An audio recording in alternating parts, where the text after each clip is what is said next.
कैसे आप लोग welcome back to my YouTube channel. स्वागत है आपका फिर से एक नई वीडियो में। तब तक के लिए मैं बता दूं कि अगर आप चैनल पर पहली बार आए हैं और चैनल को सब्सक्राइब नहीं किए तो प्लीज़ आप जल्द से जल्द चैनल को सब्सक्राइब कर दीजिए और बेल आइकन को दबा दीजिए, क्योंकि आपको इस प्रकार का नॉलेजेबल वीडियो मैं आपके लिए लाता रहता हूँ, ठीक है।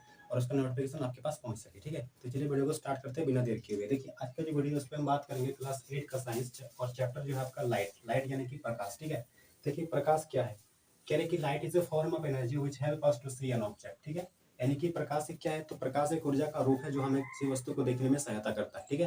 Light is a form of energy which help us to see an object. देखिए जितना भी चीजें हम देख पाते हैं दुनिया में वो सभी प्रकाश के कारण देख पाते हैं, ठीक है। अगर प्रकाश नहीं होगा यानी कि लाइट नहीं होगा तो फिर हम किसी चीज को नहीं देख पाएंगे, ठीक है। समझ में आ गया। चलिए आगे बात करते हैं। क्या light always travel in straight line, यानी कि ये हुआ कि प्रकाश जो है ना वो हमेशा क्या करती है, एक स्ट्रेट लाइन में ट्रेवल करती है। मतलब वो है कि हम प्रकाश हमेशा सीधा ट्रेवल करती है, प्रकाश कभी भी टेढ़ा मेढ़ा गमन नहीं करती, ठीक है। एग्जाम्पल के लिए जैसे कि इस तरह का ये आपका स्ट्रेट लाइन हो गया, ठीक है ना। चलिए आगे क्या बोला जा रहा है कि स्पीड ऑफ लाइट। तो speed of light in air is 3 × 10⁸ metre per second. मतलब ये हुआ कि प्रकाश का चाल जो होती है ना वायु में 3 × 10⁸ मीटर पर सेकंड होता है, ठीक है। और ये कितना होता है जरा इसको देखते हैं हम लोग। तो 3 × 10⁸ का मतलब हुआ कि यहाँ पर 8 को जीरो है, ठीक है। तो यहाँ पर 8 को जीरो में बैठा दिए, ठीक है। अभी ये मीटर में है, ठीक है। तो हम क्या करते हैं, इस मीटर को हम चेंज करते हैं किलोमीटर में, ठीक है। तो अगर हम मीटर को चेंज करेंगे किलोमीटर में तो उसके लिए हम क्या करेंगे, 1000 से डिवाइड करेंगे। तो अगर हम इसको 1000 से डिवाइड करते हैं तो यहाँ पर 3 को जीरो ऊपर ऊपर नीचे क्या हो गया, कट गया। तो बच गया मेरा यहाँ पर 3 और 5 को जीरो बच गया, ठीक है ना। और 3 लेकर के 5 को जीरो जो आपका होता है कितना होता है, 3 लाख होता है, ठीक है। और ये बन गया किलोमीटर पर सेकंड, ठीक है। मतलब ये हुआ कि प्रकाश 1 सेकंड में 3 लाख किलोमीटर तक की दूरी तय कर सकती है, ठीक है। प्रकाश के बारे में और एक विशेष बात ये है कि प्रकाश जो है ना वो अदृश्य होती है, यानी कि वो इनविजिबल होता है, ठीक है। प्रकाश को हम लोग नहीं देख सकते हैं, ठीक है। समझ में आगे क्या है देखिए, रिफ्लेक्शन ऑफ लाइट, ठीक है। रिफ्लेक्शन ऑफ लाइट क्या होता है, the process of sending back the light which falls on the surface of air is called reflection of light, ठीक है। इसको हिंदी में प्रकाश का परावर्तन कहते हैं, ठीक है। प्रकाश का परावर्तन का मतलब होता है कि जब कोई प्रकाश किसी भी आपका दर्पण से टकराती है तो टकराने के बाद क्या होती है ना कि वो वापस चल जाती है, ठीक है। तो ये जो वापस जाने की जो प्रोसेस होती है ना इसी प्रोसेस को बोलते हैं रिफ्लेक्शन ऑफ लाइट, ठीक है। ये देखिए, the process of sending back the light which falls on the surface of any body, इसी प्रोसेस को बोलते हैं रिफ्लेक्शन ऑफ लाइट, ठीक है। यहाँ पर कोई बॉडी हो सकता है, मिरर की जगह पर कुछ और भी चीज हो सकता है, ठीक है। चलिए अब देखिए यहाँ पर रिफ्लेक्शन ऑफ लाइट का यहाँ पर एक डायग्राम बना हुआ है, ठीक है। जैसे कि आपका ये वाला जो है आपका ये मिरर है, ये प्लेन मिरर है। और यहाँ पर कोई लाइट आपका इस तरह से कोई पड़ रहा है, ठीक है। और ये लाइट जैसे ही पड़ रहा है तो यहाँ से टकरा के ये लाइट क्या हो रहा है आपका इस तरफ चला जा रहा है, ठीक है। ठीक है ना। समझ में आ रहा है। देखिए यहाँ पर जो लाइट आपका आता है उसको बोलते हैं इंसिडेंट रे, ठीक है। The light which falls on the mirror it is called incident ray. जो प्रकाश की किरण दर्पण पे टकराती है उसे हम आपतित किरण कहते हैं, ठीक है। अब देखिए दर्पण के जिस बिंदु पर टकराएगा, ठीक है, the point on the mirror at which the incident ray falls it is called the point of incidence. यानी कि दर्पण के जिस बिंदु पर आपतित किरण टकराएगी उस बिंदु को हम क्या कहते हैं, आपतन बिंदु कहते हैं। इसको इंग्लिश में कहते हैं पॉइंट ऑफ इंसिडेंस, ठीक है। अब उसके बाद देखिए, अब जो प्रकाश वापस चली जाती है, ठीक है, the ray of light which is sent back from the mirror it is called the reflected ray, ठीक है। यानी कि जो प्रकाश दर्पण से टकराने के बाद आपको वापस चली जाती है ना वो आपका होती है रिफ्लेक्टेड रे, और इसको हम लोग हिंदी में कहते हैं परावर्तित किरण, ठीक है। ये था आपतित किरण, परावर्तित किरण, और ये था आपतन बिंदु, ठीक है। उसके बाद देखिए ये जो आपतन बिंदु है पॉइंट ऑफ इंसिडेंस, अगर यहाँ पर एक हम लंब खींचेंगे, ठीक है, जो 90 डिग्री का कोण पर एक लाइन खींचेंगे, ठीक है, तो इसको हम लोग नॉर्मल कहते हैं। इसको हिंदी में कहते हैं अभिलंब। क्या कहते हैं इसको, अभिलंब, ठीक है। The perpendicular drawn at the point of incidence it is called the normal. यानी कि आपतन बिंदु पर खींचा गया लंब को अभिलंब कहते हैं, ठीक है। ये बात क्लियर हो गया। अब देखिए ये जो आपका इंसिडेंट रे है और नॉर्मल, उसके बीच में एक एंगल बनता है, ठीक है। इस एंगल को बोलते हैं एंगल ऑफ इंसिडेंस, ठीक है। इसको आई से लिखते हैं, ठीक है। The angle between the incident रे and normal it is called the angle of incidence, ठीक है। उसी तरह से इधर होगा कि the angle between reflected ray and normal it is called angle of reflection. यानी कि परावर्तित किरण और अभिलंब के बीच के कोण को परावर्तन कोण कहते हैं, ठीक है। ये बात समझ में आ गया। चलिए उसके बाद देखते हैं हम लोग laws of reflection of light, ठीक है। यानी कि प्रकाश का परावर्तन का नियम। देखिए प्रकाश के परावर्तन के कितने नियम है। प्रकाश के परावर्तन के नियम जो है आपका वो दो होती है, ठीक है। दो नियम है। पहला नंबर में है कि incident ray, reflected ray and normal all lie in the same plane, ठीक है। मतलब ये हुआ कि ये जो आपका इंसिडेंट रे है और रिफ्लेक्टेड रे और नॉर्मल ये तीनों क्या होता है, एक प्लेन में होता है, ठीक है। हिंदी में क्या बोलेंगे, आपतित किरण, परावर्तित किरण और आपतन बिंदु पर खींचा गया अभिलंब तीनों एक ही समतल में होती है। ये आपका पहला लॉ हो गया, ठीक है। दूसरा लॉ में है कि angle of incidence is always equal to angle of reflection, ठीक है। मतलब ये हुआ कि जो ये जो एंगल ऑफ इंसिडेंस है यानी कि आई और एंगल ऑफ रिफ्लेक्शन यानी कि आर, ये दोनों वैल्यू क्या होगा, हमेशा बराबर होगा। यानी कि आपतन कोण तथा परावर्तन कोण हमेशा क्या होती है, सदैव बराबर होती है। इन सदैव बराबर होती है का मतलब ये हुआ कि जैसे कि आपका मान लीजिए आपतन कोण अगर आपका 30 डिग्री है, कितना डिग्री है, अगर ये आपका 30 डिग्री है, एक मिनट, अगर ये आपका 30 डिग्री है, आपतन कोण कितना है 30 डिग्री है, तो जो आपका परावर्तन कोण होगा कितना होगा, वो भी आपका 30 डिग्री होगा। ठीक है, चलिए उसके बाद देखते हैं। ये तो आपको नियम समझ में आ गया। नेक्स्ट क्या कर रहा है आपका, image formed by plane mirror, यानी कि समतल दर्पण से बना प्रतिबिंब। ठीक है, देखिए ये आपका क्या है, एक समतल दर्पण है। एम डैश क्या है, समतल दर्पण है, यानी कि आपका प्लेन मिरर है। ठीक है, अब देखिए ये कोई ऑब्जेक्ट है। ठीक है, यहाँ से क्या होगा, लाइट जाएगा। ठीक है, देखिए किसी भी ऑब्जेक्ट का इमेज को बनाने के लिए कम से कम 2 लाइट चाहिए। कितना लाइट चाहिए, कम से कम 2 लाइट का रे चाहिए। ठीक है, तो देखिए एक लाइट आपका इस तरफ गया और एक इस तरफ गया। ठीक है, ये जब टकराएगा यहाँ पर, तो यहाँ पर नॉर्मल खिंचाएगा। ठीक है ना, और नॉर्मल खींचने के बाद क्या होगा, ये जितना आई इक्वल टू आर होगा, ये चला जाएगा इधर। ठीक है, उसी तरह से यहाँ पर भी क्या हुआ, ये इधर चला गया। ठीक है, एक लाइट इधर चला गया और एक लाइट इधर चला गया। ठीक है, अब देखिए अब ये लोग कहाँ पर मिलेगा। ठीक है, ये तो कभी नहीं मिलेगा, ये तो फैल रहा है। ठीक है, देखिए जहाँ पर रिफ्लेक्टेड रे मिलता है उसी पॉइंट पर इमेज बनता है। ठीक है ना, अब ये जो रिफ्लेक्टेड लाइट है इधर, ये लोग इधर कभी नहीं मिलेगा। ठीक है, क्योंकि इधर करके फैल रहा है, तो इसको हम इमेजिन करके पीछे मिलाते हैं। ठीक है, तो जब इसको हम इमेजिन करके पीछे मिलाते हैं तो ऐसा लग रहा है कि ये लाइट कहाँ पर मिल रहा है, ये लाइट यहाँ पर मिल रहा है। ठीक है, तो क्या होगी आपका, ये जो पॉइंट आपका यही पॉइंट। ठीक है, इस पॉइंट में क्या बन जाएगा, इसका इमेज बन जाएगा। ठीक है,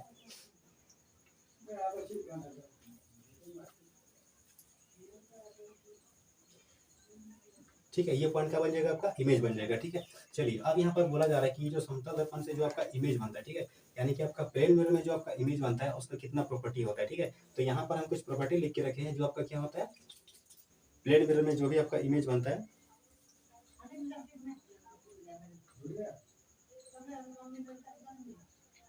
ठीक है, उसका प्रॉपर्टी है। ठीक है, देखिए प्रॉपर्टी में सबसे पहले क्या बोला जा रहा है, सबसे पहला बोला जा रहा है कि वर्चुअल एंड इरेक्ट, यानी कि ये हुआ कि image formed by plane mirror is virtual and erect, यानी कि जो भी आपका इमेज प्लेन मिरर में बनता है वो क्या होता है, आपका वर्चुअल होता है, और साथ ही साथ वो आपका क्या होता है, इरेक्ट होता है, यानी कि काल्पनिक तथा सीधा होता है। काल्पनिक और सीधा होता है। ठीक है, काल्पनिक का मतलब ये हुआ कि आपका दर्पण के पीछे बनता है, इसको आप इजीली आप देख सकते हैं। ठीक है ना, समझ में आ गया, पहला हो गया। दूसरा क्या बोल रहा है, दूसरा बोल रहा है कि same size of the object, इसका मतलब ये हुआ कि जितना बड़ा आपका ऑब्जेक्ट रहेगा उतना ही बड़ा क्या बनेगा, आपका इमेज बनेगा। ठीक है, देखिए प्लेन मिरर की खासियत है कि जितना बड़ा ऑब्जेक्ट रहेगा ना उतना ही बड़ा इमेज बनेगा। अगर आपका हाइट 5 फीट का है तो आपका जो इमेज बनेगा वो भी आपका कितना बनेगा, 5 फीट का बनेगा। ठीक है, थर्ड पॉइंट कह रहा है कि same distance of the object. देखिए ये थोड़ा हम शॉर्टकट में लिखें, इसको थोड़ा सेंटेंस बना के लिखना है। ठीक है, यहाँ लिखना है कि the image, the distance of the image from the mirror is equal to the distance of the object from the mirror. मतलब ये बाकी distance of the object is equal to distance of the image, यानी कि दोनों का distance बराबर होगा। अब दोनों का डिस्टेंस बराबर होगा तो मतलब ये होगा कि जैसे कि आपका मान लीजिए, जैसे कि मान लीजिए आपका यहाँ पर ऑब्जेक्ट है। ठीक है, तो ये जो ऑब्जेक्ट मिरर से कितना डिस्टेंस पे है, अगर ये मान लीजिए जितना भी डिस्टेंस पे है, ठीक है, मान लीजिए ये आपका 2 फीट पे है। ठीक है, तो पीछे जो इमेज बनेगा ना वो भी कितना बनेगा, आपका 2 फीट पे बनेगा। ठीक है, ये हो गया कि इमेज का डिस्टेंस और ऑब्जेक्ट का डिस्टेंस दोनों क्या होगा, सेम होगा। ठीक है, ये बात समझ में आ गया। नेक्स्ट है आपका यहाँ पर लेटरल इन्वर्टेड।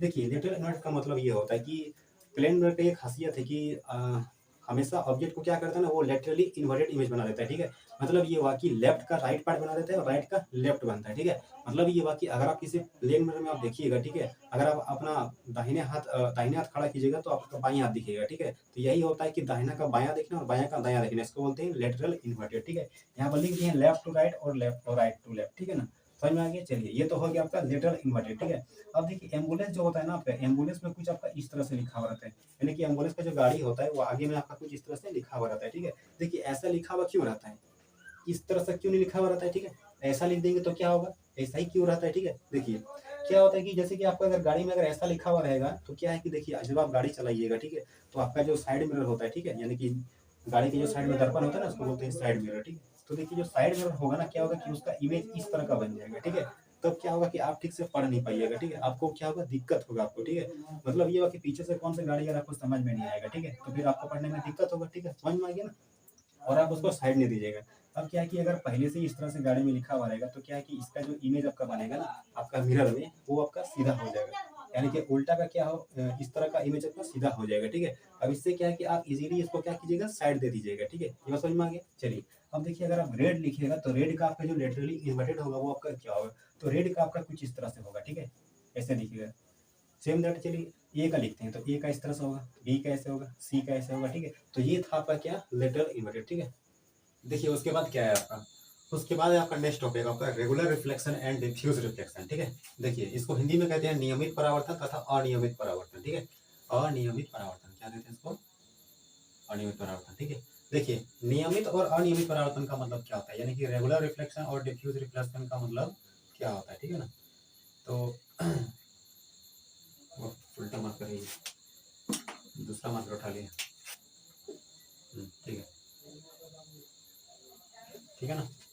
देखिए रेगुलर रिफ्लेक्शन, ठीक है, बोल रहा है कि when the parallel beam of light falls on a plane surface then it goes parallel after reflection, ठीक है। मतलब ये हुआ कि जब कोई आपका पैरेलल बीम ऑफ लाइट किसी भी प्लेन मिरर में टकराती है, ठीक है, तो टकराने के बाद में जब उसका रिफ्लेक्शन होगा तो रिफ्लेक्शन होने के बाद क्या होगा, वो पैरेलल ही जाती है, ठीक है। ये आपका होता है रेगुलर रिफ्लेक्शन ऑफ लाइट। यानी कि जब कोई समांतर प्रकाश की किरण पुंज किसी समतल दर्पण से टकराती है तो समतल दर्पण से टकराने के बाद यानी कि परावर्तन के बाद वो समांतर ही जाती है, तो इसको हम लोग बोलते हैं प्रकाश का नियमित परावर्तन, ठीक है। अब दूसरा क्या है आपका अनियमित, यानी कि इरेगुलर, या इसका दूसरा नाम है आपका डिफ्यूज रिफ्लेक्शन, ठीक है ना। इरेगुलर या तो डिफ्यूज रिफ्लेक्शन, हिंदी में कहते हैं इसको अनियमित परावर्तन। तो इसमें बोल रहा है कि when the parallel beam of light falls on a rough surface, ठीक है, then it goes into different direction after reflection. माने ये हुआ कि जब कोई आपका क्या होता है कि पैरेलल बीम ऑफ लाइट किसी भी रफ सरफेस पे टकराती है। रफ सरफेस का मतलब हुआ कि ऊबड़ खाबड़ कोई भी सतह, ठीक है, जो एकदम पूरा समतल नहीं है, ठीक है, रफ है, मतलब ऊबड़ खाबड़ उच्च नीचे, ठीक है। तो जब कोई ऐसा समांतर प्रकाश की किरण कुछ टकराती है तो यहाँ पर रिफ्लेक्शन के बाद में क्या होती है कि बहुत सारे अलग अलग डायरेक्शन में क्या होती है, जाती है, ठीक है। जैसे कि यहाँ पर 3 प्रकाश की किरण आपकी आई इस तरह से, तीनों का तीनों समांतर आई, ठीक है। लेकिन यहाँ पर टकराने के बाद यानी कि जब उसका रिफ्लेक्शन हुआ तो रिफ्लेक्शन होने के बाद देखिए एक आपका इधर चला गया, एक इधर चला गया और एक इधर चला गया। इसका मतलब ये हुआ कि ये तीनों आई थी समांतर, लेकिन रिफ्लेक्शन होने के बाद फिर समांतर नहीं गई, अलग अलग दिशाओं में चली गई, तो इसको हम लोग बोलते हैं इरेगुलर रिफ्लेक्शन, या इसका नाम है डिफ्यूज रिफ्लेक्शन ऑफ लाइट, ठीक है। समझ में आ गया।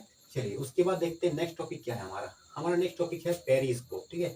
तो देखिए पेरिस्कोप क्या होता है, तो periscope is a device which is used to see the object that are out of range of view. मतलब ये हुआ कि पेरिस्कोप, इसको पेरिस्कोप ही कहते हैं हिंदी में भी, ठीक है। तो पेरिस्कोप एक ऐसा यंत्र है जो आपका क्या होती है, जो ऐसे वस्तुओं को देखने में हमारी सहायता करती है जो हमारे दृष्टि क्षेत्र के बाहर है। दृष्टि क्षेत्र का मतलब हुआ कि जैसे कि आपका मान लीजिए कोई अलमारी है, ठीक है, और अलमारी के ऊपर में कोई चीज रखा हुआ है, ठीक है, तो आप नीचे से नहीं देख सकते हैं कि आपका अलमारी के ऊपर में क्या रखा हुआ है, ठीक है। उसके लिए क्या करना पड़ेगा, कोई टूल वगैरह लेना पड़ेगा, ठीक है। उसके बाद उसमें चढ़ करके देख सकते हैं कि उसके ऊपर में क्या है, ठीक है। तो उसके ऊपर में क्या है उसको देखने के लिए हमारा क्या करती है, ये पेरिस्कोप हमारा सहायता करती है। ये आपका पेरिस्कोप है, ठीक है, समझ में आ रहा है ना। ठीक है, तो क्या हो गया कि वो हमारे दृष्टि क्षेत्र के बाहर है, ठीक है, तो उसको देखने में सहायता करती है, ठीक है। देखिए पेरिस्कोप में आपका क्या क्या चीज होता है, ठीक है। देखिए यहाँ पर एक आपका प्लेन मिरर होता है और एक आपका यहाँ पर होता है प्लेन मिरर। यानी कि आपको अगर पूछे हम कि पेरिस्कोप में कितने दर्पण होती है, तो 2 दर्पण होती है। कौन से दर्पण होती है, तो समतल दर्पण होती है, यानी कि 2 समतल दर्पण का प्रयोग आपका पेरिस्कोप में किया जाता है, ठीक है। अब यहाँ पर जो एंगल होता है यानी कि इसको कितना झुकाते हैं, तो 45 डिग्री, ठीक है। 45 डिग्री का एंगल पर जो समतल दर्पण है वो झुका के रखते हैं, यानी कि 45 डिग्री का एंगल पर दोनों प्लेन मिरर क्या होती है, आपस में झुका हुआ रहती है, और ये दोनों आपस में पैरेलल होती है, इस तरह से दोनों के आपस में पैरेलल है, ठीक है। अब देखिए यहाँ पर होता क्या है, यहाँ पर कोई ऑब्जेक्ट रहेगा और यहाँ पर आप है, यानी कि व्यूअर यहाँ पर, यानी कि जो देखेगा आपका, ठीक है, ऑब्जर्वर यहाँ पर है, ये उसका आई दिखा रहे हैं हम, ठीक है। अब देखिए ऑब्जेक्ट से क्या होगा, लाइट जाएगा, तो जब ऑब्जेक्ट से लाइट जाएगा तो यहाँ पर सबसे पहले क्या करेगा, इस वाले मिरर से टकराएगा, ठीक है। अब इस वाले मिरर से टकराने के बाद लाइट क्या होगा, एकदम इस तरफ आएगा, ठीक है, एकदम 90 डिग्री पे लाइट क्या हो जाएगा, रिफ्लेक्शन हो जाएगा, और ये लाइट सीधा एकदम नीचे आएगा, ठीक है। अब यहाँ पर और एक क्या है, यहाँ पर और एक मिरर लगा हुआ है, ठीक है। अब इस मिरर में क्या होगा, लाइट का फिर से रिफ्लेक्शन होगा, और फिर से रिफ्लेक्शन होने के बाद ये लाइट इस तरह से चला जाएगा, यानी कि 90 डिग्री का एंगल पर फिर से रिफ्लेक्शन होगा और ये लाइट इस तरफ चला जाएगा, ठीक है। अब यहाँ पर अगर कोई ऑब्जर्वर है, मतलब जैसे कि वहाँ पर आप है, ठीक है, तो आप यहाँ का क्या करेंगे कि यहाँ पर जो भी ऑब्जेक्ट है, यहाँ मान लीजिए तो सांप है, ठीक है, तो उसको आप यहाँ से आराम से देख सकते हैं, ठीक है ना। मतलब ये हुआ कि छत के ऊपर में अगर कोई है, ठीक है, और आपके पास अगर बड़ा सा पेरिस्कोप यंत्र है, तो आप नीचे से ही देख लीजिएगा कि छत के ऊपर में कौन है, ठीक है। उसी तरह से अगर हम अलमारी के ऊपर में कोई चीज रखा हुआ है, ठीक है, तो आप नीचे से ही मतलब पेरिस्कोप इस तरह से लगा करके आप देख सकते हैं, ठीक है, कि ऊपर में क्या रखा हुआ है, ठीक है। अब देखिए इसका उपयोग समझते हैं कि इसका आखिर पेरिस्कोप का यूज कहाँ पे होता है, ठीक है। तो देखिए it is used in the submarine. Submarine का मतलब हुआ कि जैसे कि जो पानी के अंदर में जो लोग आपका, यानी कि सबमरीन मतलब पानी के अंदर में जो चलती है, पनडुब्बी जैसे कि हो गया, ठीक है ना, तो उसको सबमरीन बोलते हैं, ठीक है। अब देखिए वो लोग क्या करता है ना कि जैसे कि पानी के ऊपर में अगर कोई चीज है, ठीक है, तो उसको देखने के लिए ये लोग क्या करता है, इस पेरिस्कोप का यूज करता है, ठीक है। जैसे कि आपका मान लीजिए इतना दूर क्या है, ये पानी के अंदर वाला है, ठीक है। तो ऊपर में जैसे कि पानी के ऊपर में क्या है, कौन किधर से कोई दुश्मन आ रहा है ना क्या, ठीक है, तो इसके माध्यम से वो क्या करेगा, देख पाएगा, ठीक है। वो लोग नीचे रहेगा और पेरिस्कोप से लोग देख लेगा कि आसपास में कौन किधर क्या है, ठीक है, समझ में आ गया ना। तो इस तरह से सबमरीन में क्या होता है आपका पेरिस्कोप का यूज होता है, ठीक है। नेक्स्ट दिया है कि it is used by the soldier. देखिए सोल्जर लोग भी क्या करते हैं ना कि पेरिस्कोप का यूज करते हैं, ठीक है। जैसे कि मान लीजिए आपका कोई युद्ध हो रहा है, ठीक है, और कोई छोटा मोटा कोई ढीप या कोई पत्थर उत्थर है और वहां पर सोल्जर छिप गया, ठीक है, उधर से कोई अपोजिट सोल्जर है, ठीक है, और दोनों के बीच में युद्ध हो रहा है, ठीक है। अगर उठ जाएगा खड़ा हो जाएगा तो फिर उसको दिखाई मिल जाएगा, तो फिर क्या होगा, तो फिर गोली वोली मार देगा, ठीक है। तो क्या है कि अगर ये छिप के रहेगा और पेरिस्कोप का यूज करेगा, ठीक है, और देखेगा कि दुश्मन किधर है, ठीक है, तो इस तरह से यानी कि सोल्जर लोग भी क्या करते हैं, इस पेरिस्कोप का यूज करते हैं, ठीक है ना। याद रखिएगा इसमें दो दर्पण होती है, दोनों समतल दर्पण होती है और दोनों आपका 45 डिग्री का एंगल पे झुका हुआ रहता है, ठीक है। और ये जो सिस्टम है ये पाइप में क्या होता है, फीडेड होता है, ठीक है ना। तो ये बात समझ में आ गया। चलिए नेक्स्ट देखते हैं क्या है आपका। अगला है आपका कैलिडोस्कोप, ठीक है। देखिए कैलिडोस्कोप क्या होता है, तो कैलिडोस्कोप भी आपका एक ऑप्टिकल इंस्ट्रूमेंट ही होता है कि it is a device which make the coloured multiple image of a bright object, ठीक है। मतलब ये वाकई देखिए कैलिडोस्कोप में क्या होता है कि आपका इसमें आपका 3 गो मिरर का आपका यूज किया जाता है, ठीक है। ऐसे रहेगा, एक ऐसे रहेगा और एक नीचे रहेगा, ठीक है। देखिए अब इसमें होगा क्या, अब जब यहाँ पर जब आपका तीन गो आपका क्या है, आपका मिरर लगा हुआ है, ठीक है, एक इस तरह का है, मतलब इस तरह से रहेगा, ठीक है। और ये तीनों क्या रहेगा, मिरर आपका एक ट्यूब में फिटेड रहेगा, ठीक है। इससे होगा क्या, इससे ये होगा कि जब आप किसी ब्राइट ऑब्जेक्ट को यानी कि कोई कलरफुल ऑब्जेक्ट को अगर आप यहाँ पे रखते हैं, ठीक है, तो क्या होगा कि इसका मल्टीपल रिफ्लेक्शन होगा, यानी कि इधर जाएगा लाइट यहाँ से, फिर यहाँ से टकरा के फिर इस तरफ जाएगा, फिर यहाँ पे टकराएगा, फिर इधर आएगा, फिर यहाँ पे टकराएगा, फिर इधर आएगा, ठीक है। इस तरह से क्या होगा कि लाइट का जो है ना मल्टीपल रिफ्लेक्शन होगा, यानी कि बार बार वहां पर लाइट का क्या होगा, रिफ्लेक्शन होगा, बहुत सारा इमेज बनेगा, ठीक है। और इससे जो भी जो कलरफुल ऑब्जेक्ट है ना उसके चलते क्या होगा कि ये वाला चीज अंदर में जो डिवाइस है आपका ना वो पूरा एकदम कलरफुल दिखेगा, यानी कि अमेजिंग सा दिखेगा, एक डिजाइन वाला दिखेगा, ठीक है।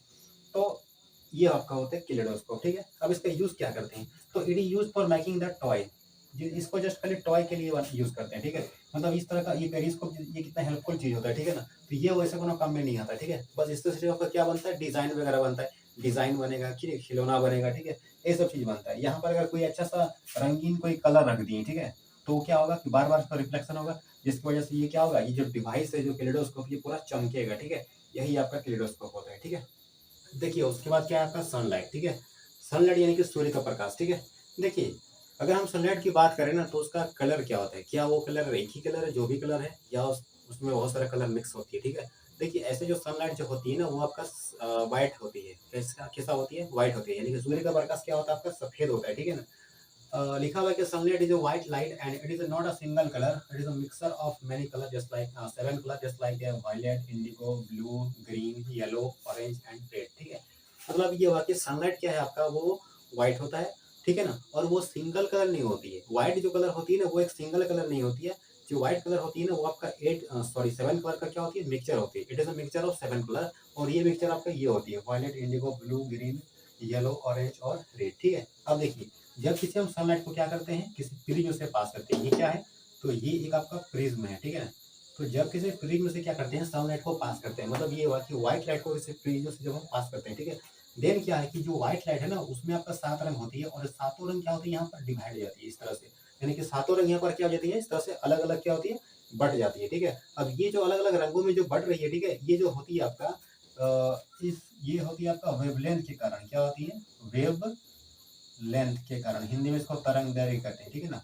वेवलेंथ यानी कि तरंग दैर्घ्य, ठीक है। तो यानी कि जितना भी यहाँ पर कलर है आपका 7 कलर, तो सबका अपना अपना अलग अलग क्या होता है, वेवलेंथ होता है, ठीक है। अगर हम बात करें यहाँ पर रेड का, तो रेड का वेवलेंथ सबसे ज्यादा होता है, ठीक है, और जो वायलेट है ना उसका वेवलेंथ सबसे कम होता है, ठीक है। अब देखिए वेवलेंथ सबसे ज्यादा होता है इसलिए जल्दी ये नहीं मुड़ता है, मतलब ये उतना नहीं मुड़ता है, ठीक है, यानी कि उतना उसका क्या क्या नहीं होता है, डिस्पर्सन नहीं होता है। लेकिन जो आपका नीचे जो है आपका यानी कि वायलेट कलर, यानी कि जो वायलेट कलर है, यानी कि जो आपका बैगनी कलर है उसका सबसे ज्यादा क्या, सबसे कम आपका क्या होता है, वेवलेंथ होता है, इसीलिए सबसे ज्यादा वो क्या होती है, मुड़ जाती है, ठीक है। अब देखिए ये जो आपका 7 रंग जबकि व्हाइट लाइट आपका प्रिज्म से पास हुआ तो 7 रंगों में क्या हो गया, आपका डिवाइड हो गया, तो इसी घटना को बोलते हैं क्या, इसको बोलते हैं डिस्पर्सन ऑफ लाइट, क्या बोलते हैं इसको, डिस्पर्सन ऑफ लाइट, ठीक है। कैसे बोलेंगे, तो when white light pass through a prism then it divide into 7 colour, it is called dispersion of light, ठीक है। जब किसी श्वेत प्रकाश किसी प्रिज्म से गुजरती है तो वो 7 रंगों में विभक्त हो जाती है, इसी घटना को प्रकाश का क्या कहते हैं, वर्ण विक्षेपण कहते हैं, इसको हिंदी में सॉरी क्या बोलते हैं इसको, हाँ वर्ण विक्षेपण इसको कहते हैं, ठीक है। ये क्लियर हो गया आपका। अब देखिए ये जो 7 रंग जो यहाँ पर दिखेगा उसको देखने के लिए तो कुछ चाहिए, ठीक है, तो यहाँ पर एक स्क्रीन चाहिए, ठीक है, यानी कि एक व्हाइट पर्दा चाहिए जहाँ पर आपको 7 रंग क्या होगा, एकदम रंगीन दिखेगा, ठीक है। तो ये जो आपका रंगीन पट्टी आपको दिखेगा 7 रंग का, इसी को बोलते हैं स्पेक्ट्रम। क्या बोलते हैं इसको? स्पेक्ट्रम। तो कोई पूछेगा आपसे, कोई बताइए कि स्पेक्ट्रम क्या होता है, तो याद रखिएगा 7 रंगों का पट्टी को क्या कहते हैं? स्पेक्ट्रम कहते हैं, ठीक है। स्पेक्ट्रम क्या है? तो the bond of 7 colour obtain on the screen, it is called the spectrum, ठीक है। 7 रंगों की पट्टी, 7 रंगों की पट्टी जो किसी श्वेत पर्दे पर प्राप्त होती है, उसे हम क्या कहते हैं? स्पेक्ट्रम कहते हैं, ठीक है। समझ में आ गया, ठीक है, याद रखिएगा। चलिए उसके बाद देखते हैं आगे क्या होता है। देखिए ये जो आपका डिस्पर्सन ऑफ लाइट होता है, यानी कि जो घटना हुआ है यहाँ पर, इसको क्या बोलते हैं? डिस्पर्सन ऑफ लाइट बोलते हैं, ठीक है। अब डिस्पर्सन ऑफ लाइट की वजह से आपकी कौन कौन सी घटना होती है, ठीक है। तो डिस्पर्सन ऑफ लाइट की वजह से आपका रेनबो बनता है। क्या बनता है? आपका रेनबो बनता है, यानी कि आपका इंद्रधनुष बनता है, ठीक है। अब देखिए ये आपका क्यों होता है, ठीक है। यहाँ पर हम समझते हैं, यहाँ पे समझते हैं एग्जाम्पल मतलब फिगर के साथ में, ठीक है। देखिए रेनबो क्या होता है, तो वो एक आपका नेचुरल स्पेक्ट्रम होता है। कोई पूछेगा आपसे कि भाई रेनबो क्या होता है, तो rainbow is a natural spectrum, ठीक है, which we see in the sky during the rainy season, ठीक है। मतलब ये रेनी सीजन के टाइम में क्या होती है कि आपका स्काई में दिखता है, और ये एक आपका नेचुरल स्पेक्ट्रम होता है, ठीक है। मतलब ये हुआ कि जैसे कि फ्रिज में क्या हुआ, यहाँ पर स्पेक्ट्रम बन रहा है, ठीक है। तो वैसे ही आपका क्या होती है ना स्काई में, यानी कि ऊपर में, ठीक है, स्काई में क्या होती है? स्पेक्ट्रम यहाँ पर बनती है, ठीक है। वो कैसे होती है? जो वाटर का जो मॉलिक्यूल है, ठीक है, देखिए जब आपका रेनफॉल हो रहा है तो उस टाइम वाटर का मॉलिक्यूल होता है। तो जो आपका बहुत सारा वाटर का मॉलिक्यूल से छोटा छोटा, ठीक है, वो एक प्रिज्म के जैसा काम करता है। किस जैसा काम करता है? प्रिज्म के अकॉर्डिंग काम करता है, ठीक है। अब ये जो प्रिज्म अकॉर्डिंग अकॉर्डिंग काम करेगा तो इसमें होगा क्या, देखिए यहाँ से लाइट जाएगा, ठीक है, इसका डिस्पर्सन होगा। अब यहाँ पर क्या होगा? डिस्पर्सन होने के बाद फिर ये से टकरा के यहाँ पे मुड़ेगा यहाँ पर, और मुड़ करके क्या होगा? रिफ्लेक्शन होगा। रिफ्लेक्शन होने के बाद फिर से यहाँ पर रिफ्लेक्शन हो जाएगा, ठीक है। देखिए पहले में यहाँ पर डिस्पर्सन हुआ, ठीक है, अब यहाँ पर रिफ्लेक्शन हो रहा है, ठीक है। इसे थोड़ा सा समझिए ऐसे ही कि यहाँ पर रिफ्लेक्शन होता है, ठीक है। ज़्यादा आपको क्लास 10 में पढ़ना है, ठीक है, अभी इतना डिटेल नहीं पढ़ना है, ठीक है। बस खाली यहाँ पर जानिए कि यहाँ पर क्या होगा? लाइट का पहले डिस्पर्सन होगा, यानी कि 7 रंग में विभक्त हो गया, और वही 7 रंग क्या होती है? आकाश में क्या होती है? पूरा फैल जाती है, ठीक है। अगर आपको पूरा अच्छा से बढ़िया से डिटेल में अगर आपको समझना है, ठीक है, तो क्लास 10 का वीडियो को जाके देख लीजिएगा, सिर्फ रेनबो का पार्ट, ठीक है, समझ में आ जाएगा अच्छी तरह से, ठीक है। तो बस ये क्या करती है? बस देखो प्रिज्म के जैसा काम करेगी, जिससे ये 7 रंग में क्या होगी? विभक्त हो जाएगी, और आसमान में क्या दिखेगा? यही आपका नेचुरल यानी कि जो स्पेक्ट्रम है, वही स्पेक्ट्रम सूर्य के प्रकाश का दिखेगा, जो कि अपने आप होता है, और वही आपका रेनबो होता है, ठीक है। इस तरह से बनता है, जैसे कि आपका इधर सन है, ठीक है, तो इधर का सन है, तो आपका रेनबो इस तरह से इधर दिखाई मिलेगा, ठीक है। ये क्या होता है? हमेशा सन के अपोजिट डायरेक्शन में बनता है। इधर भी सूरज रहेगा आपका, उसके विपरीत दिशा में हमेशा क्या करती है? इंद्रधनुष बनती है, ठीक है ना, समझ में आ गया। देखिए उसके बाद आपका क्या है? ह्यूमन आई, यानी कि मानव नेत्र, ठीक है। देखिए ह्यूमन आई क्या है? तो आई क्या है? तो आई एक आपका सेंस ऑर्गन है, जो आपको किसी भी वस्तु को यानी कि चीजों को देखने में आपका हेल्प करता है, ठीक है। Eye is a sense organ which help us to see, यानी कि जो हमको किसी भी चीज को देखने में हमारी सहायता करता है, ठीक है ना। चलिए अब हम बात करते हैं कि आई का आपका कौन कौन से पार्ट होती है, और कौन सा पार्ट का क्या नाम है, और किसका क्या काम है, ठीक है ना। चलिए देखते हैं, सबसे पहले चीज क्या है आपका? देखिए ये आपका ह्यूमन आई का स्ट्रक्चर है, ठीक है। अगर हम यहाँ पे देखें तो सबसे पहले क्या है कि देखिए ये वाला जो सबसे ऊपर वाला पार्ट है, ठीक है, आँख का ऊपर वाला पार्ट, इसको हम लोग कॉर्निया कहते हैं। क्या कहते हैं? कॉर्निया कहते हैं, ठीक है। यानी कि जो फ्रंट पार्ट होता है, the front part of the I, it is called the cornea. आँख के सबसे बाहरी भाग को कॉर्निया कहते हैं, ठीक है। अब इसका काम क्या होता है? इसका काम होता है एज अ प्रोटेक्टिव लेयर, ठीक है। यानी कि एक आपका सुरक्षा कवच के जैसा काम करती है, अंदर की सभी चीजों को आपका क्या करती है?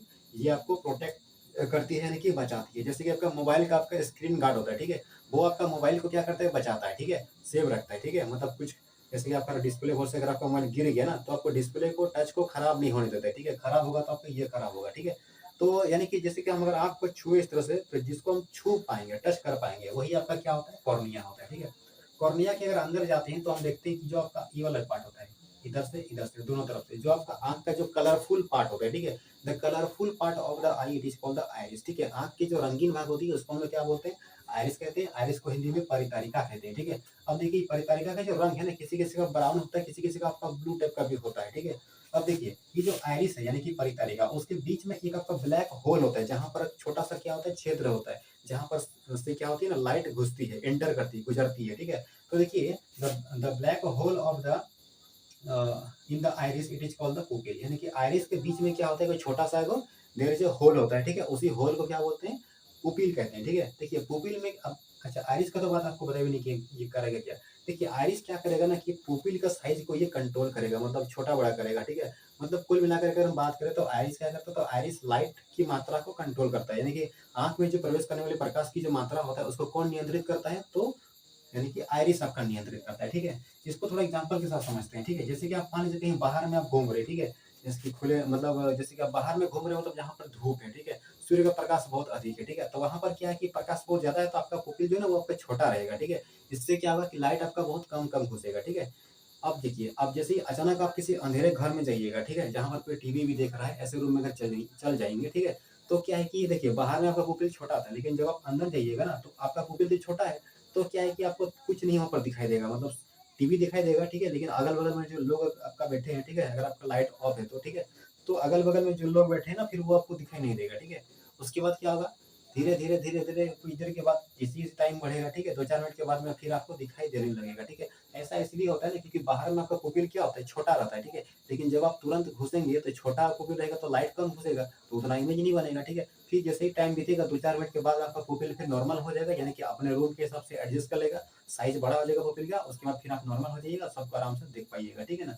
अब जैसे कि आप अंधेरे घर से वैसे ही अगर बाहर निकल गए अचानक से, ठीक है? आपका पुपिल तो बड़ा हो गया है, बड़ा हो गया तो क्या होगा पूरा लाइट घुसेगा, ठीक है? और जब अचानक यानी कि रूम से बाहर निकलिएगा, ठीक है? बाहर में बहुत तेज धूप दे रहा है यानी कि बहुत प्रकाश है, अधिक अधिक मात्रा में, ठीक है? तो क्या होगा ना कि आपका पुपिल बड़ा है, इसीलिए लाइट पूरा घुसेगा, ठीक है? जिससे ना आपको बहुत डिफ़िकल्ट होगा, तो आपको थोड़ा दिखने में दिक्कत होता है, कुछ इस टाइप का आप कीजिएगा, ठीक है? अजीब-सा मतलब समझ में आ रहा है, ठीक है? तो ये हो गया, तो पुपिल हो गया, ठीक है? चलिए उसके बाद बात करते हैं आगे, ये आपका क्या है आई लेंस है। ये आपका आई लेंस होता है, ठीक है? और इसका जो नेचर होता है आपका वो क्या होता है आपका कॉन्वेक्स नेचर होता है। कौन सा नेचर होता है?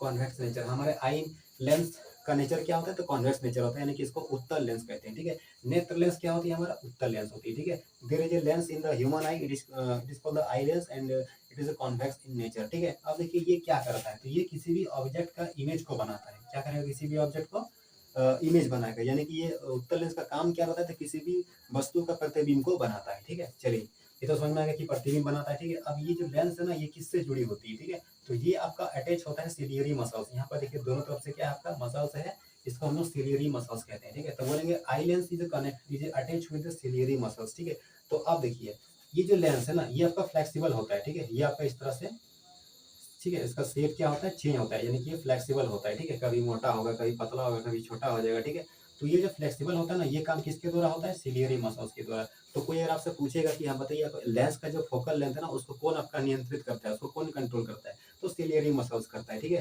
चलिए ये तो समझ में आ गया अब इधर देखते हैं अब देखिए जैसे कि आपको बताया हम कि जो ये कॉन्वेक्स लेंस है ना ये क्या करेगा किसी भी ऑब्जेक्ट का इमेज को बनाएगा जैसे कि आपका यहाँ पर अगर आपका ऑब्जेक्ट है मान लीजिए ए बी ठीक है तो इसका इमेज को बनाएगा तो उसका इमेज को बनाएगा तो रियल इमेज बनाता है और वो आपका इधर बनता है ठीक है कहाँ पर बनता है इधर बनता है और इधर जो आपका जो रेटिना है ये क्या है आपका दागी दागी मार के रखिए ये आपका रेटिना है ठीक है रेटिना में इसको हिंदी में कहते हैं दृष्टि पटल कौन सा पटल दृष्टि पटल ठीक है इसमें क्या होता है कि ये एक आपका स्क्रीन के जैसा काम करता है मतलब ये वाली कॉन्वेक्स लेंस आपका जो भी आपका इमेज बनाएगा ना वो इमेज आपका कहाँ पर दिखेगा ये जो आपका रेटिना है यहाँ पर क्या होगा इस ऑब्जेक्ट यहाँ पर जो ऑब्जेक्ट है उसका इमेज यहाँ पर बनेगा ठीक है अब देखिए ये आपका कॉन्वेक्स लेंस है कॉन्वेक्स लेंस क्या करता है किसी भी ऑब्जेक्ट का रियल और इनफ्रारेड इमेज बनाता है ठीक है तो अब यहाँ पर जो इमेज बनेगा एक्चुअल में वो आपका रियल बनेगा और आपका उल्टा बनेगा ठीक है लेकिन आगे देखिए क्या है उसके बाद अब देखिए ये रेटिना है यहाँ से एक आपका नर्व कनेक्टेड होता है जिसको बोलते हैं ऑप्टिक नर्व क्या बोलते हैं इसको optic nerve and this nerve goes to the brain कहाँ जाती है ये ब्रेन में जाती है अब इसका काम ये रहता है कि यहाँ पर रेटिना में जो आपका इमेज बनेगा ना उस इमेज को कहाँ ले जाना ब्रेन तक पहुंचाना ठीक है ये काम किसका रहता है ऑप्टिक नर्व का होता है ठीक है और देखिए यहाँ पर जो इमेज बनेगा वो तो आपका उल्टा बनेगा लेकिन जो ब्रेन है ना वो क्या करेगा उस इमेज को सीधा करके पढ़ेगा ठीक है ये बात समझ में आ गया अब देखिए रेटिना से ऑप्टिक नर्व जहाँ पे कनेक्टेड होता है ना उस पॉइंट को बोलते हैं ब्लाइंड स्पॉट ठीक है बोलेंगे the point on the retina at which the optic nerve is joint या connected it is called the blind spot इसका नाम इसलिए दिया गया ना क्योंकि इस पॉइंट पर रेटिना के उस पॉइंट पे क्या होती है ना लाइट नहीं पहुंचती है लाइट नहीं पहुंचेगी तो वहाँ पर क्या होगा किसी भी प्रकार का वहाँ पर कोई आपका इमेज नहीं बनता है ठीक है तो उसको हम लोग ब्लाइंड स्पॉट कहते हैं ठीक है चलिए ये बात भी समझ में आपको आ गया इसको हिंदी में अंध बिंदु कहते हैं ठीक है चलिए उसके बाद देखिए एक चीज आपका ये जो आपका लेंस है ठीक है लेंस के आगे में आपका एक प्रकार का लिक्विड होता है और लेंस के इधर बाद में एक प्रकार का आपका लिक्विड होता है ठीक है जो लिक्विड आपका ये जो कॉर्निया और लेंस है ठीक है उसके बीच में होता है उसको एक्वस ह्यूमर कहते हैं the liquid found between the रेटिन cornea and the convex lens ठीक है it is called the aqueous humour इसको क्या बोलते हैं एक्वस ह्यूमर ठीक है अब यहाँ पर the liquid between the present in the I between the convex lens यानी कि आई lens and the retina it is called the vitreous humour यानी कि आई लेंस और रेटिना के बीच का जो आपका लिक्विड होता है ना उसको हम विट्रस ह्यूमर कहते हैं ठीक है चलिए ये तो हो गया, क्लियर हो गया, ये भी समझ में आ गया। अब यहाँ पर देखते हैं कि जो आपका रेटिना है ना, इसमें आपका दो टाइप का सेल पाई जाती है, एक आपका होता है रॉड सेल और एक आता है आपका कॉन सेल, ठीक है। अब देखिए यहाँ पर सेल का थोड़ा क्या काम होता है इसको समझते हैं। देखिए ये रॉड सेल जो होती है ना, ये आपका डिम लाइट के लिए सेंसिटिव होती है। किसके लिए? डिम लाइट, मतलब कम लाइट के लिए, ठीक है। जहाँ पर आपका लो लाइट है, ठीक है, अगर जैसे लाइट लो है तो लो लाइट में अगर आपको कुछ भी दिखाई दे रहा है, ठीक है, तो वो आपका किसके लिए होता है? वो आपका होता है रॉड सेल की वजह से। जैसे कि फॉर एग्जांपल आउल, आउल को क्या होता है ना कि आपको रात में भी उसको इजीली उसको दिखाई पड़ता है। रीजन इज दैट कि उसके पास जो रॉड सेल होता है ना वो बहुत ज्यादा होता है, इसीलिए उसको रात को भी आसानी से उसको दिखाई मिलता है, ठीक है। लेकिन उसके पास कौन सेल कम होता है। कौन सेल क्या होता है? तो ये आपका ब्राइट लाइट के लिए आपका ये काम करता है, ठीक है ना। यानी कि ब्राइट लाइट के लिए कौन आपका सेंसिटिव होता है? तो आपका कौन सेल, ठीक है। यानी कि जैसे कि यहाँ पर पूरा ब्राइट है, ठीक है, यहाँ पर बहुत लाइट है, तो यहाँ पर जो हम चीजें हमको दिखाई मिल रहा है ना वो किसके द्वारा होता है? तो वो कौन सेल के द्वारा, ठीक है। तो ये रेटिना में जो है ना ये आपका दोनों सेल प्रेजेंट होती है, ठीक है। लेकिन आउल में आपका क्या होती है कि रॉड सेल ज्यादा होता है, कौन सेल लगभग उसके पास नहीं के बराबर होता है, यानी कि बहुत कम होता है, इसीलिए उसको दिन में उसको दिखाई नहीं मिलता है, ठीक है। लेकिन अगर हम बात करें जैसे कि हम लोग का नॉर्मल ह्यूमन आई, हमारे पास क्या है कि ये जो आपका रॉड सेल और कॉन सेल है ना, दोनों का एक लिमिट मात्रा में कॉम्बिनेशन है, ठीक है, एक सही मात्रा में कॉम्बिनेशन है, जिससे क्या होता है कि हम दिन में भी आराम से देख सकते हैं, ठीक है, और रात में भी हमको हल्का फुल्का हमको दिखाई मिल जाता है, ठीक है ना। तो चलिए ये आपका समझ में आ गया, ठीक है। तो चलिए सारा चीज तो समझ में आ ही गया होगा, ठीक है, सारा फंक्शन भी आपको हम बता दिए, ठीक है ना। तो बताइए भाई आपको वीडियो आपको कैसा लगा, ठीक है। अगर आपको कहीं वीडियो में कोई डाउट हुआ है, ठीक है, कोई पॉइंट अगर आपको कुछ समझ में नहीं आया, ठीक है, तो कमेंट सेक्शन में जाइए और कमेंट कीजिए, ठीक है। मैं उसके लिए फिर से अलग से डिटेल में वीडियो बना दूंगा, ठीक है। चलिए बाकी आज के लिए बताइए कैसा लगा वीडियो। अगर आपको अच्छा लगा वीडियो को लाइक कीजिए, कमेंट कीजिए और जितना भी दोस्तों सभी को शेयर कीजिए। So thank you, best of luck, मिलते हैं फिर अगले वीडियो में।